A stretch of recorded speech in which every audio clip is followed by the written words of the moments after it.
When someone asks me why do I need a legal entity, I usually kind of list three things. The first one is limited liability, right? And so I don't know if you're familiar with UkiDAO. Maybe Mango DAO would be a more relevant example, more recent example.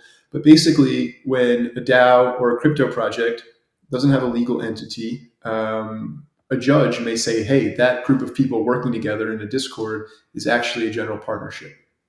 And a general partnership is a type of legal entity, or I should say, a type of legal structure that isn't protected by a legal entity. And it means that every person involved in the general partnership could be held unlimitedly liable.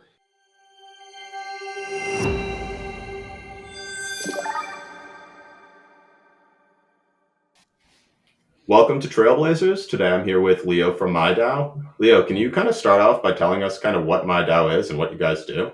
Yeah, hey, thanks for having me, Jack. And yeah, MIDAO is a registered agent for crypto projects. More specifically, we help incorporate all types of crypto projects in the Marshall Islands using an innovative legal framework called the DAO LLC.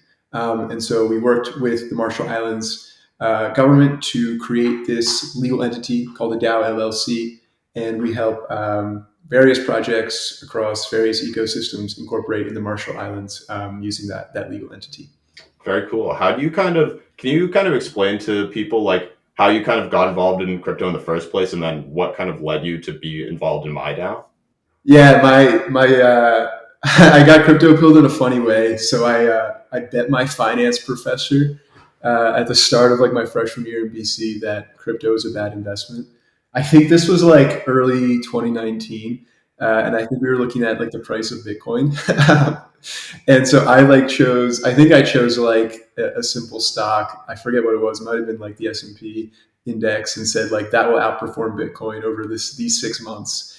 And I think Bitcoin outperformed it by like 50% or something crazy. And then I got kind of fell down the rabbit hole and started researching, and obviously kind of DeFi summer came around, got involved into a bunch of the meme coins and DeFi plays during that time. Really became excited by ETH, DAO specifically. And yeah, that led me to MIDAO.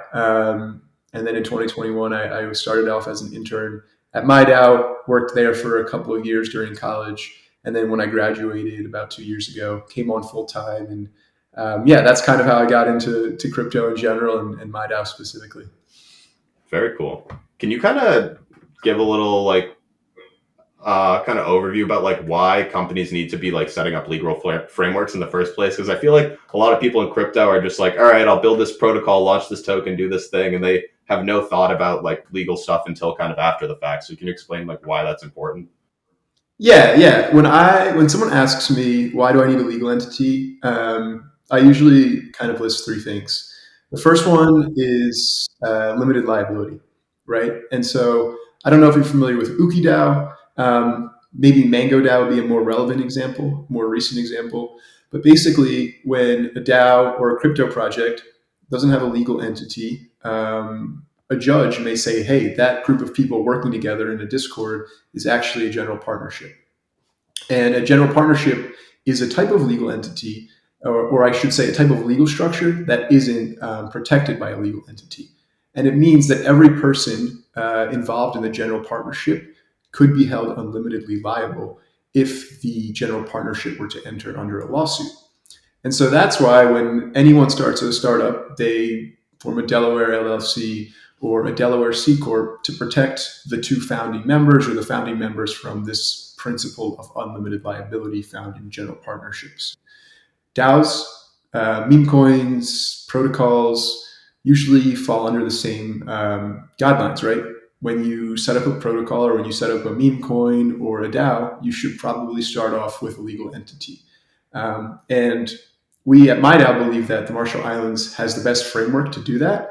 And specifically, since it's based offshore and it's its own sovereign nation, you're getting that independence from regulations in the EU or the US that might not be as crypto friendly.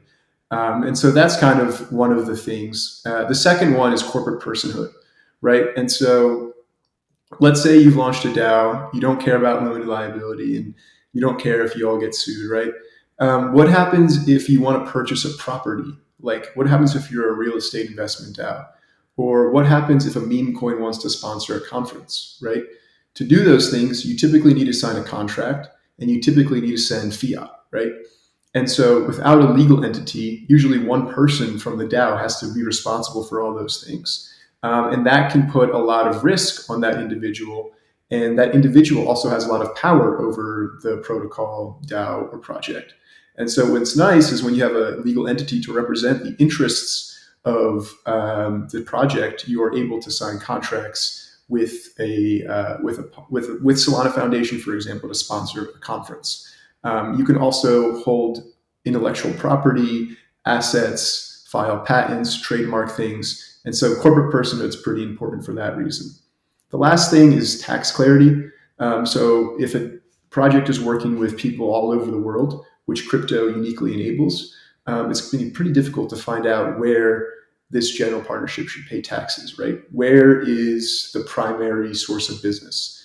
And if you are a global organization, incorporating offshore can give you some tax clarity about where this entity should pay their taxes. And so that's the last thing that the legal entity kind of clears up for these global projects. Yeah, that makes a lot of sense, especially given those prior cases where it's like somebody or some random people have been held accountable for stuff that like maybe not necessarily was their fault. Exactly. Um, what like makes the Marshall Islands like a good place to kind of be doing this over? Like I don't know, there's different jurisdictions all over the world. Why specifically the Marshall Islands? Yeah, so you're right. In fact, that offshore jurisdictions have been popular for years, right? Cayman Islands, I believe, is another really popular one, and they found their niche in like investment funds and VC funds. The Marshall Islands, funny enough, was actually really popular with shipping companies, and so like for the past 50 years, it's been incorporating shipping entities, and so they have this like history like Cayman Islands, but it's a little different, right? It's in that it's shipping. It's a unique niche. And so the founders of MIDAO were like, hey, you guys have this really good history of shipping, and you've also tried to launch your own like sovereign cryptocurrency in 2017. Do you know what kind of resembles like ships? We have these like global organizations that are using crypto, and since you guys are crypto friendly, like why don't you start incorporating them in the Marshall Islands? The Marshall Islands government was like, wait, that makes a lot of sense. And so because the founders of MIDAO were able to spin this like ships are like DAOs story, we created this legislation called the DAO LLC in conjunction with the Marshall Islands government. The Marshall Islands is based off US corporate law. And so you got a lot of the benefits of a Delaware LLC with the crypto friendliness that the Marshall Islands provides. And so, unlike other offshore jurisdictions, you're able to kind of mirror your on chain organization. And what I mean by that is you're able to reference governance smart contracts, token contracts within your actual operating agreement or your formational documents. And so the LLC provides a lot of flexibility and malleability as an entity type that a lot of offshore jurisdictions don't provide. And I'd say the two other reasons are decentralization, right?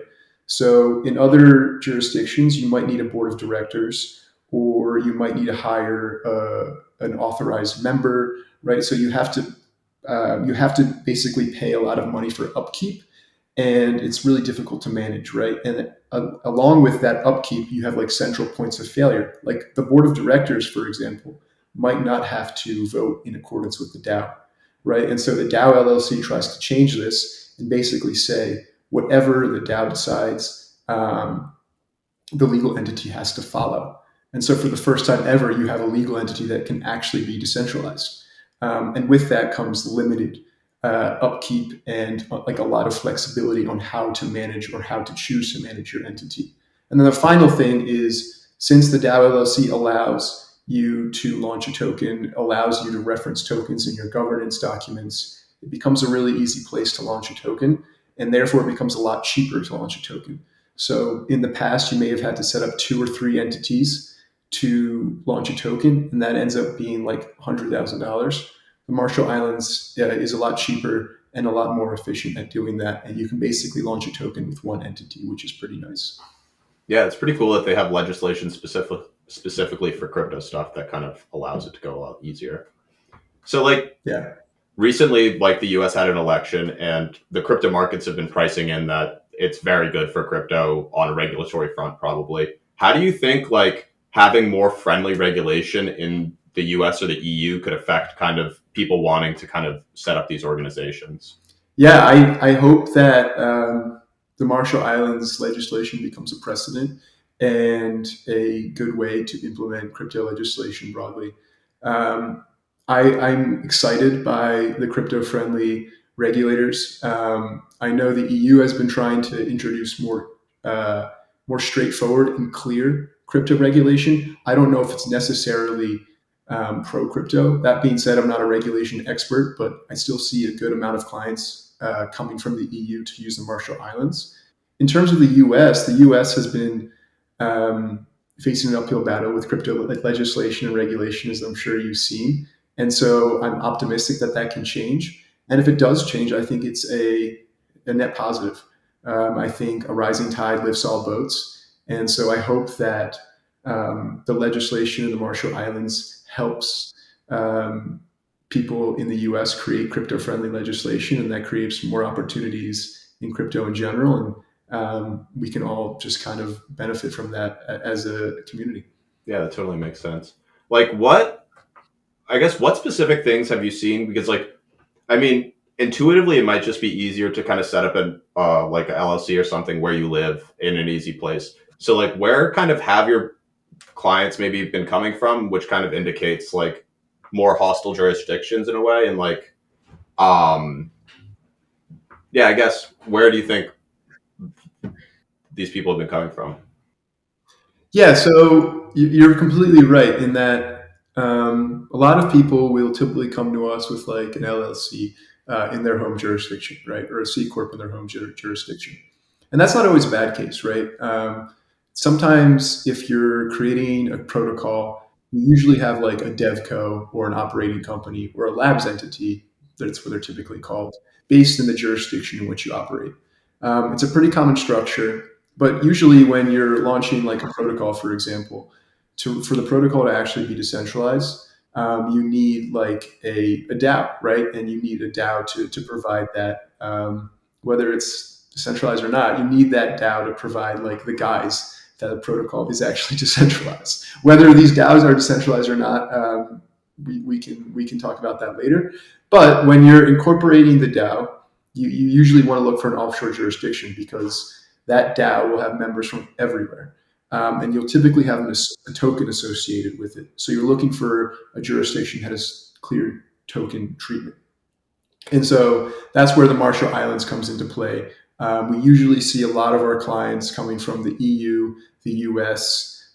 We've seen an uptick in clients from Southeast Asia and Australia, but typically, like most of our clients are coming from like those three jurisdictions: Southeast Asia, the UK, and the US. Sorry, the EU and the US. So those three geographic locations, and that's typically because those areas in the world don't have great regulation around tokens, DAOs, and stuff like that, right? So that's where the typical client base comes from.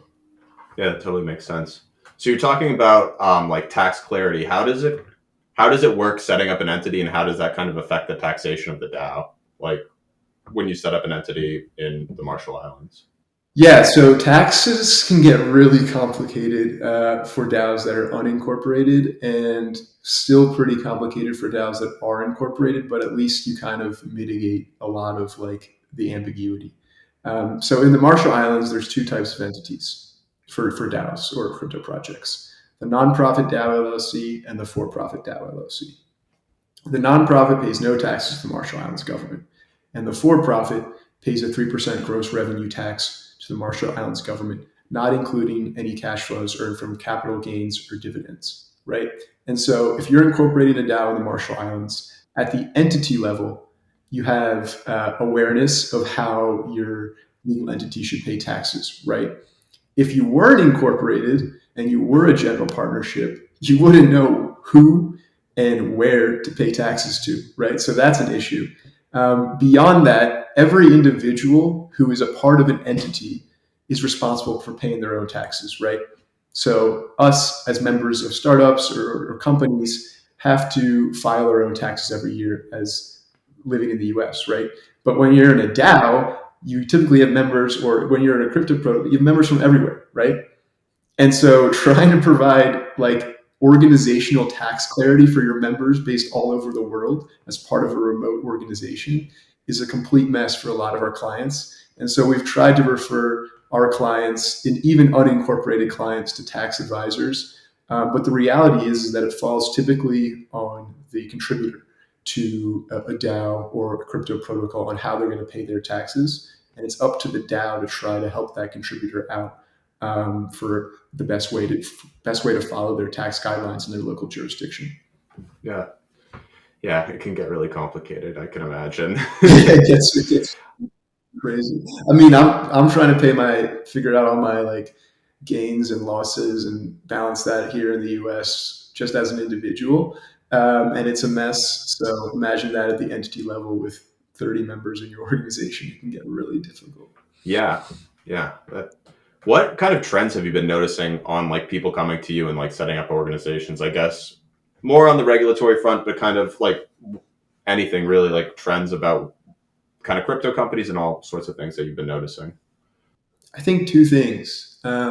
One, the Solana activity in DAO specifically has been awesome. Like it seems like every other client that I speak to is coming from Solana, and I'm sure that's led by the people at Realms and MetaDAO, right? Like kind of innovating in the space and creating an environment for people to launch a DAO successfully. DAOs.fun has been really cool to see, right? And so I think that ecosystem is on fire with DAO activity, and it makes me excited, right? It makes me think about the time when I joined crypto in 2021. Every single DeFi protocol had an exciting DAO. And that was Ethereum led, and it's cool to see that now that Solana is leading most of the DAO activity. The second thing, and I think this goes back to some of the stuff we were talking about with like DAOs.fun and launchpads in general, is people are coming to us now not for DAOs, but also to like help them launch a token, right? And so a ton of projects will come to us and say, hey, we need to launch this token, but we need to set up a legal entity first. Or hey, we just launched this token, we need to set up a legal entity right now. And so a lot of the projects we're working with are just strictly concerned about launching a token and doing so compliantly, or at least compliantly in the Marshall Islands where there is clear token treatment. And so that's kind of the two types of trends I'm noticing within the ecosystem. That's very cool. So like as crypto is kind of getting bigger, which I mean, it seems like every day crypto is kind of getting more reach. It seems like there's going to be like more of a collision between like crypto and kind of traditional finance stuff. Like how do you think these sort of organizations like play? Like you were saying, like if you have to spend fiat, you need to get a bank account. Like do you kind of see stuff like that happening more and more where like this ecosystems aren't separate anymore? They're kind of becoming like one. Yeah, I think I do. I mean, like it's the banking issue is a whole different thing that we can talk about, but it's really difficult to get a bank account as a crypto entity. I'm not sure if you've tried it before, Jack, but it's a mess. And let alone getting an exchange account as like an entity and not an individual is really difficult too. And so a lot of some of the cooler startups I've seen have been trying to like service this issue. Um, you see like neobanks pop up, fintechs pop up, like credit card companies pop up for crypto organizations. And so there's a lot of cool innovation happening there where it's trying to bridge that like crypto native to Web 2 gap. Think about like Bridge, right? They're enabling on and off ramp via USDC and other stable coins. And they just got acquired for $1 million, right? And now Stripe is planning to integrate crypto payments and off ramps into their product, right? And so I think that speaks to like this issue of crypto is great. It's still a small asset class, and it's trying to figure out ways to kind of use the traditional fiat system. And the person that most effectively, or the companies, there's probably going to be multiple that most effectively solve that issue, I think are going to do very well. And I think the Bridge acquisition kind of speaks to that. Yeah, totally. Could you kind of dive a little bit more into the banking stuff? Because I'd love to hear kind of what you've seen and kind of the stories you have about that. Yeah, banking, like Whenever someone incorporates with us, I'd say the first question we get is, how do I set up a bank account? Right? Like 80% of our clients are asking that after they get their entity set up. And from what we've learned from our clients, a lot of people, if they mention crypto at all to a bank, they won't get onboarded. The bank has no risk appetite for a crypto company, even if the company is just like built in software, right?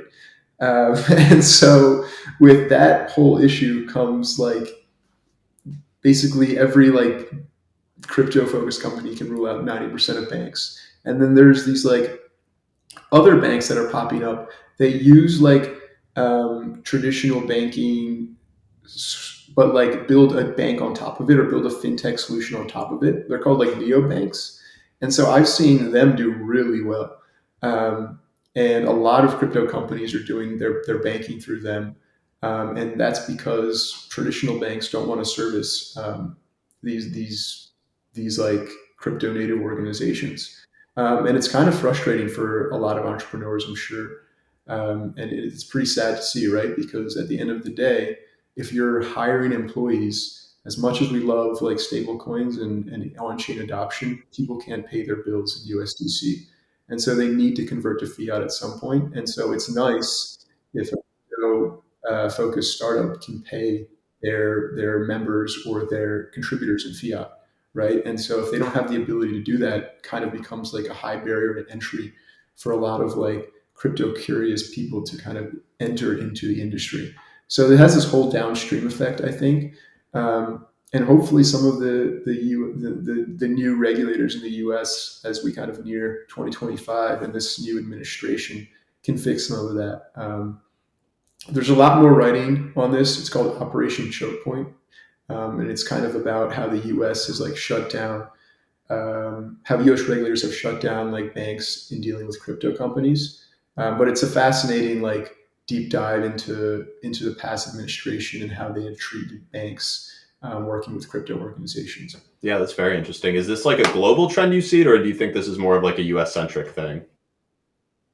I think it's US centric and probably EU centric. Seems like most of the issues are kind of related to that, right? That's where we see most of our client base coming from to incorporate offshore, and that's where we see most of the client base struggling with banking specifically. And it's a shame for sure, but I think hopefully it's things are changing in the U.S. We'll see about the EU. I've heard mixed reviews about like the new regulation in the EU called MICA, but yeah, we'll see. I mean, it's really just a space for I think like the bridges of the world to fix it and create a really good solution that doesn't rely on regulation, right? That bypasses regulation and creates a really compelling product that will have a huge market when it becomes successful. Yeah, I guess this is a huge pain point that people don't usually think about. But then also on the other hand, it's like an opportunity because once the floodgates are opened, it's like how much higher can prices go if we're going this high with that with having like a damper on us. Right. I guess zooming out a little bit, what things in crypto are you like excited about other than what you're directly working on? Like what stuff has you excited and like keeps you in the space every day? Yeah, for me, and I think maybe for you too, it's really all about Futargi. Can't talk about it enough. Can't get enough of the discords I'm in, and it's really cool to see it kind of go cross chain. Like I know it means more competition. So just to kind of provide some background, I was really excited by MetaDAO. They did a lot of cool things on Solana. They are doing a lot of cool things on Solana. And like the recent conference where I met Jack at, everyone was talking about MetaDAO. So it's been cool to see them grow and build. Also, MIDAO clients, so I can't talk about them enough. But kind of recently, there have been other Futarchic-based organizations or groups created on the Ethereum side of things. And so it's been cool to kind of follow that development and how it might change DAOs and governance broadly.